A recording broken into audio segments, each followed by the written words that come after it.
welcome in to another episode of the Fantasy Football Forecast. I'm your host, Trevor Scott, joined today by my co-host, Matt Giraldi. What's going on, guys? And today we're coming at you with a couple of deep sleepers. And we'll have a couple quarterbacks in here that are going late that can be QB3s, but we think have some upside to get into your starting lineup in Superflex leagues. And without further ado, let's get into it. The first guy we're going to be talking about here isn't exactly like a super deep sleeper, but he is one of the first QB3s taken, and that's Bryce Young. Yeah, so with Bryce Young, first and foremost, it really starts off with the new regime. So they brought in head coach Dave Canales, new offensive coordinator Brad Idzik comes in. Idzik was the wide receiver coach at Seattle and Tampa Bay, working alongside Canales, who is the OC in Tampa Bay, and the QB coach and passing coordinator for 4 years in Seattle. Canales is kind of the QB whisperer these days. So looking back at his recent track record of success, Geno Smith was the QB5 in fantasy in 2022. His ADP that year going into the season was QB31. He finished QB19 after Canales left Seattle. Baker Mayfield last year was the number 10 QB in fantasy. His ADP going into last year was QB32. So you kind of see a potential pattern here of success. And, with Bryce Young, he's only 1 year removed from being pretty much the consensus number one overall quarterback taken off the board, which was ahead of CJ Stroud. One of the things that Canales does really well that I hope he does with Bryce Young is he really plays into the strengths of his QB at the helm. So when you look at Geno Smith, he throws a good deep ball at the perimeter. What did Geno Smith do really well that year? If you look at Baker Mayfield, he's really good at dig routes and kind of rolling to his right. What was Tampa Bay successful with this last season? So also across the board, big improvement in their offensive line. They had one of the worst offensive lines last year in the NFL. They spent $150 million bringing in 2 new guards. They obviously brought in Deontay Johnson, who's an excellent separator, who I think is going to be kind of a safety blanket for Young.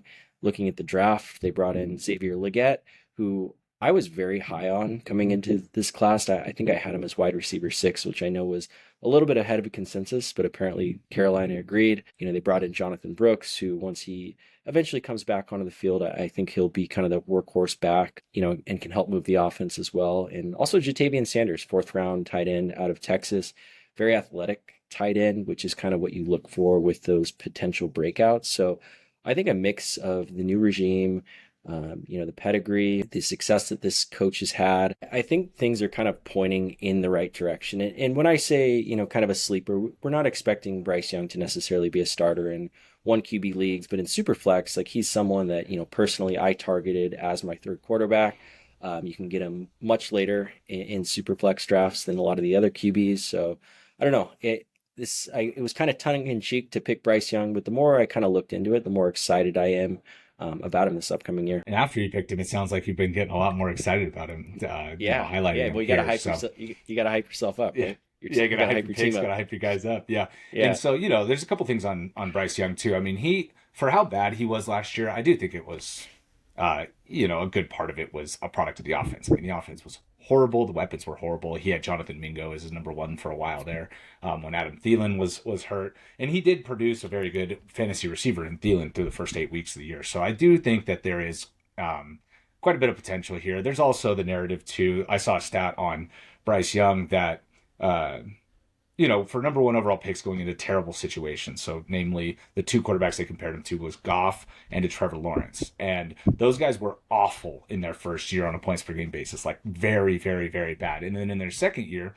they both, with where they finished were around QB 11. So I'm not saying that Young is going to make a jump like that, but if he makes a jump into, 15 or 16 is comparable to somebody like Kirk Cousins, say, if he can get his passing yards up to 4,000 yards, I think that he could be a viable option, especially as a 3rd quarterback, especially as a bye week fill-in with potential for a little more than that. So if you go 0 QB like you did in our home league draft, right, he's another guy that you could potentially be starting by week 3 or 4 in this new look offense.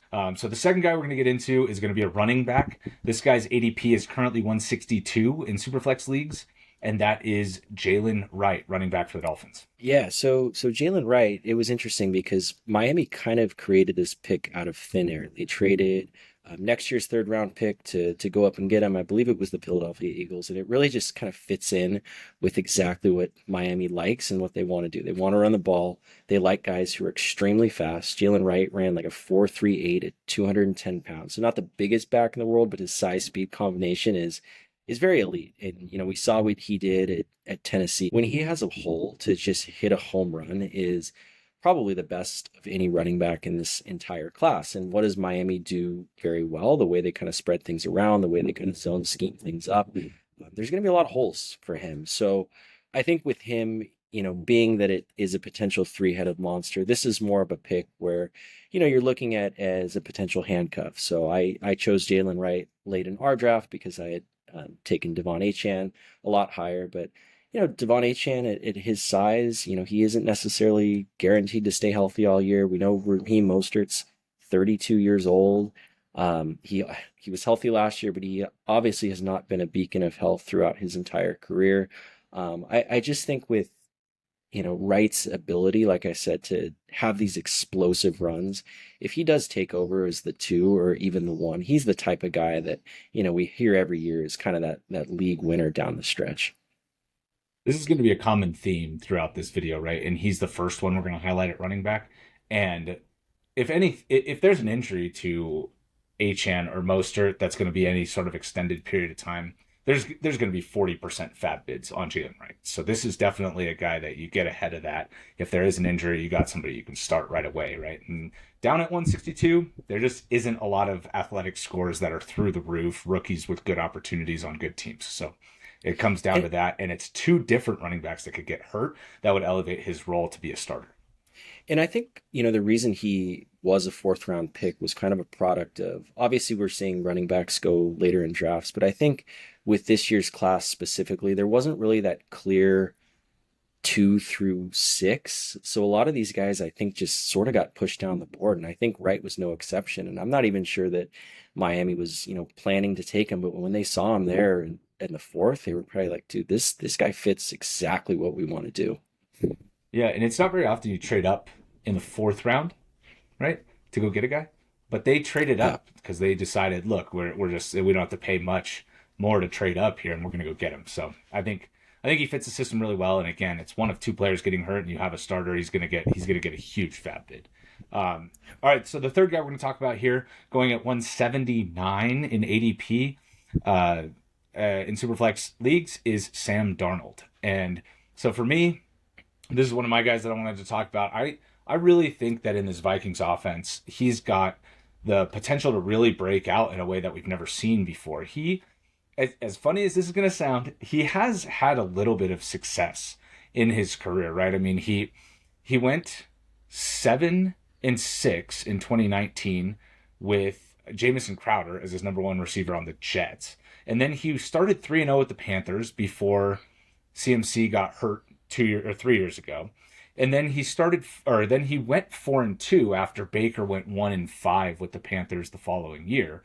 So, he's supported multiple 1,000-yard receivers with DJ Moore and with Robbie or Chosen Anderson, formerly Robbie, when Darnold supported him as a 1,000-yard receiver. So there is a little bit of hope here, I think, in a way that most people are just like, Darnold is terrible, right? I think that's kind of the consensus. And he was with the 49ers last year. He got to start a game, did okay in that last game. But I do think full off season, he's going to be the clear starter now, right? JJ McCarthy out for the year. So it's going to be the Darnold show. And I think in Superflex, he's somebody that you take towards the end of your draft. You take him as your third quarterback, especially if you take a guy late. You could even take him possibly as your 4th quarterback if you're kind of stockpiling late in the draft. And I think he's somebody that you could end up looking back on, why didn't I get him if you do pass on him? So I do think that there's some success possibly for the Vikings as a whole with him, but I also think that he's going to be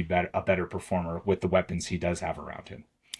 Yeah, I mean, he's got the coach, he's got the wide receiver, he's got the starting role locked in. It's time to put up as well. And kind of what I talked about with Bryce Young is, we're a long way removed from Darnold being a top 10 draft choice, but he's still that person that, people saw coming out of USC. And he's also a better athlete than I think people necessarily give him credit for. And I think, O'Connell's going to scheme up a lot of really good looks to, well, I don't know who else they're going to throw to besides I think I texted you today. I think Jefferson might get 200 targets this year just out of necessity. But I'm a big Darnold fan just because we went to the same high school and I'm a USC fan. So I'm kind of a homer for him. So I really hope that he has a good season. And, like you said, I think if it doesn't happen this year, then I think, this is probably the end of the road. But like you said, for that fourth quarterback, if you do zero QB and you're stockpiling him late, I think he's a good potential flyer. Yeah, I agree. And I think, too, his weapons are going to improve over the season because he's got currently Jordan Addison with the question mark, right? The ankle, and then also a legal trouble question mark. Hawkinson, obviously, coming off the ACL, so he's going to be kind of working in. He's going to start on the pup, but will work in over the season. So I do think that there's also, if he is doing well early in the year, I do think that there's also going to be room for additional improvement, which is only going to add to his allure once we get into week 3, 4, 5. All right, so the next guy on our list here, we're going to go, this is going to be one of 2 wide receivers that we talk about here, and we're going to go in on Jermaine Burton, Cincinnati wide receiver. Yeah, so Jermaine Burton, third round pick out of Alabama. His talent profile is more of a first or second round pick, just kind of had some off the field stuff that held him down a little bit, but he was Bengals the primary. Love those guys. Yeah, Bengals love those guys. He was the primary deep threat coming out of Alabama last year. He averaged like 20 yards per reception while not really being a big yak guy. But that was kind of a byproduct of, the quarterback they had last year that was a run first guy and throws a good deep ball. When he was playing with Bryce Young, I think his average reception was closer to 16 yards. But, he's been the leading receiver on that team the last 2 years. And although they haven't had their typical Alabama receiving course, since the Waddle, DeMonte Smith years, it's still Bama. Even when he was at Georgia his freshman year, he was the second leading receiver only to Brock Bowers. He was ahead of Ladd McConkey, ahead of A.D. Mitchell, technically ahead of George Pickens, but I think Pickens was out like half that year. He had 0 drops last year and only 2% drops on targets his entire career. He's mostly an outside guy, played about a quarter of the time in the slot. He's got good success rate against man and against press coverage. I think the biggest thing and why I like this draft pick was, the new offensive coordinator for Cincinnati. His main focus was increasing their explosive plays. So last year they were very low in terms of explosive plays. It makes a lot of sense when, Burrow's out and there were some other guys that were kind of battling injuries and it was a little bit of a weird year. But yeah, I mean, we've heard rumblings that Jamar Chase might play in the slot a little bit more. I think Burton can be that very solid number 3. Higgins hasn't been, a beacon of health throughout his career, but we've seen on Burrow's teams that, he can support 3 wide receivers. Tyler Boyd has kind of been that number 3, albeit he was more of the slot guy, but he was 98 targets last year, 80 something the year before. So I think there's a good chance that, if he does have his act together and he is on the field and Higgins, I would imagine moves on next year just because it's hard to pay everyone, that I think he could be a big part of this team moving forward. Now we see it every year where guys come in with off the field stuff that doesn't really pan out and just flame out. So there's always that possibility, but in terms of talent and getting guys like we talked about with these high talent profiles this late in the draft, that's someone I'd like to take a shot on. Yeah, and I love Burton in Dynasty. So I play in a Dynasty League where I have a taxi squad where I can put a guy on the taxi squad for as much time or for the whole year, right? So I can leave him there. And I don't necessarily know how effective he's going to be in season long, right? I think, like you said, it's going to have to be a change in role. Or he's going to have to improve and get onto the field. But I do love him for a taxi squad type of situation in Dynasty. I'm going to pour some cold water on Burton a little bit here, unfortunately, because I was hoping to see him win the number 3 job out of camp, and he has not done that. Iosivas is going to be the number 3 receiver. He's going to be the starting slot. He's going to take the Tyler Boyd role. And so, unfortunately, I think Burton is going to have to develop over the season. So if you do pass on him in your drafts or he's not out there, he's somebody that we could see, if he starts to play more snaps, if he's trending up in terms of production, if he has a big play or two, if one of the outside guys gets hurt, Chase or Higgins gets hurt, he can get onto the field, right? So in those situations, I think you should have him on your watch lists and you should make sure you know who he is at the very least. Unfortunately, to start the year, I don't expect him to really be playing much more than 30% of the snaps. Anytime they go to 4 wide, anytime Chase goes into the slot, right, Iosivas will go off and he'll play. But, I don't expect a huge workload to start the year. But definitely somebody that, like you said, has a very high prospect pedigree, very high ceiling. So somebody you want to make sure you know about going into week one. All right, so the fourth guy. No, we're on number 5 now. Sorry about that. So the number 5th guy that we're going to talk about here is Braelon Allen. And so this is going to go hand in hand kind of with the guy we have later that's way down in ADP. But Braelon Allen's currently going 107 or has an ADP of 107. And I really think that if you draft Breece Hall, you're really going to want to make sure that you draft Braelon Allen. He has had a very, very good camp. He's obviously not going to challenge Hall at all for work or for the starting role or anything like that, or on passing downs. Hall is still the guy. But you definitely want Braelon Allen as a handcuff if you have Breece Hall, because that will really lock in that spot. And Braelon Allen has the ability as a handcuff to just be a 1-for-1 replacement in your starting lineup. So I highly recommend, if you have Hall, if you invested in Hall as a first round pick, you definitely want to make sure you have Braelon Allen on your team. Yeah, I agree 100%. We talked about this obviously with Wright, but with Trey Benson in a different episode, where when you do handcuffs guys and you're using that roster spot, you want to make sure that those guys have the ability and the talent to take over and be that true number one. And Braelon Allen does. I mean, he was a beast at Wisconsin. I think his best year might have been his freshman year. He had like 1,200 yards and 12 touchdowns, or just something absurd as a 17-year-old. And we've already seen how good he looked in the preseason. And, I do fear that maybe in terms of Breece Hall, like, maybe he gets a couple of the goal line carries just because he is such a bruiser. Yeah, to your point, if you've got Hall and you invested a first round or a second round pick in Superflex with him, like, make sure you protect him with him. And then second to last guy we're going to get into here, number 6, is 2 spots down in ADP at 209, Luke McCaffrey. I really think that he's somebody that, again, maybe you don't draft because he is so far down the list. There are reports, too, that he isn't necessarily a lock for one of the top 3 positions coming out of camp. But they did just trade Jahan Dotson. And I think that opens the door for McCaffrey to play quite a bit more. He could be their slot guy to start the year.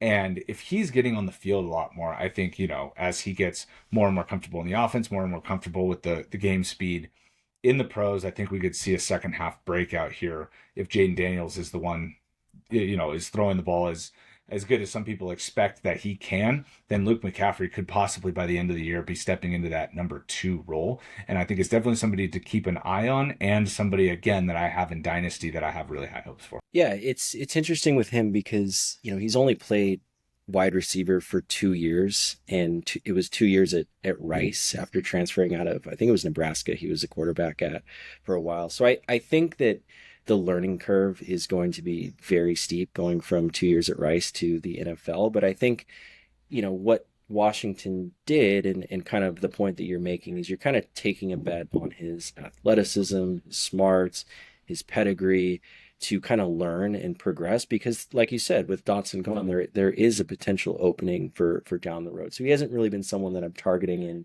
beginning of drafts, but definitely, watch list type guys, because he could potentially hit, and then we'll all be like, oh, Christian's little brother is good. What a surprise. Yeah, I totally agree, right? And he was a 3rd round pick. Despite what you said, he was a 3rd round pick as a receiver. So which I did not have high hopes for him. I think they reached on that a little bit. But time will tell, man. You never know.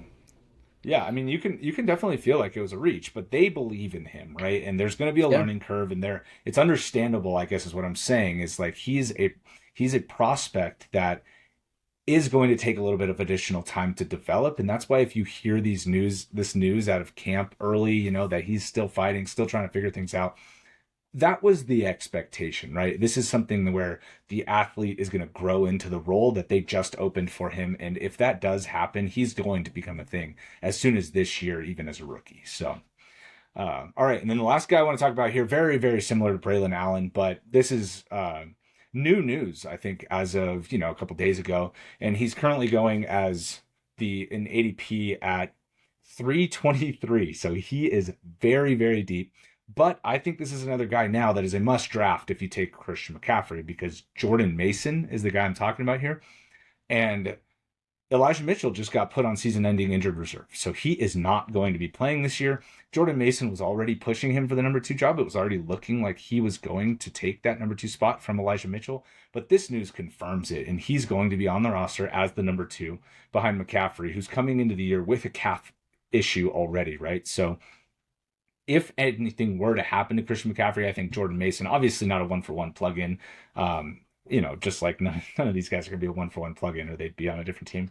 But I do think Mason has enough upside to be a top 20 running back, top 15 possibly, while McCaffrey were to miss time. So you want to make sure, again, that you have that player, because he's another guy where if McCaffrey went down and he's on the waiver wire, you're looking at a 50% bid on him.